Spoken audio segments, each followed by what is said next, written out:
আজ মৃণালিনীর টিউবারটা আমি বসিয়েছি, ভিডিওটা হয়তো কালকে পোস্ট করব। এই যে তোমরা দেখতে পাবে গ্রো টিপ অলরেডি চলে এসেছে। আর কালকে সোমবার অফিস যাওয়ার তাড়ার জন্য কিন্তু আমি মৃণালিনীর আইডিটা এখনই বসাচ্ছি। এখন প্রায় 6:15 মতো বাজে।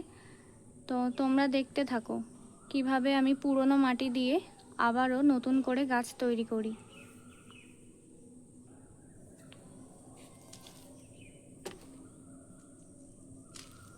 মাটিগুলো আমি দিয়ে নিচ্ছি।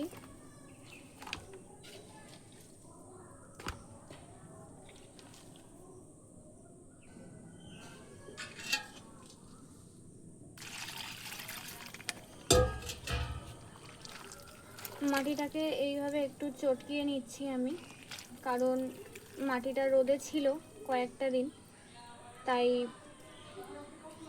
একটু দলা পাকিয়ে গেছে। তাতে কোনো অসুবিধা নেই, জল ঢেলে দিলে ঠিক হয়ে যাবে। মাটিটা আমার রেডি করাই ছিল। তোমরা যদি কেউ খোল মাটিতে গাছ করতে চাও, তার জন্য আগে 2-4টে খোলের দানা নিয়ে তোমরা এরকমভাবে লেয়ার তৈরি করে 10-15 দিন রেখে দিতে পারো। ঠিক এই পর্যায়ে আসবে, 10-15 দিন রেখে দিয়ে মাটিটাকে শুকিয়ে নিয়ে পদ্মের টিউবার করতে পারো। তাতেও কিন্তু খুব সুন্দর গাছ হয়। যদিও আমি কখনো ট্রাই করিনি এইভাবে। আমার মনে হয় খোল দিলে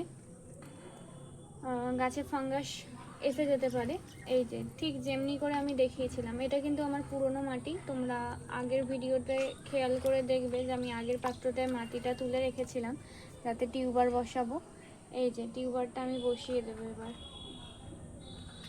কোনো চাপ দেব না, আমি যেমন বলেছিলাম আমি কোনো রকম কোনো চাপ দিলাম না, কিন্তু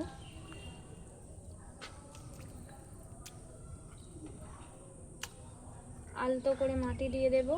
এবার গাছটা মানে টিউবারটা নিজের মতো কিন্তু গ্রোথ নিয়ে নেবে।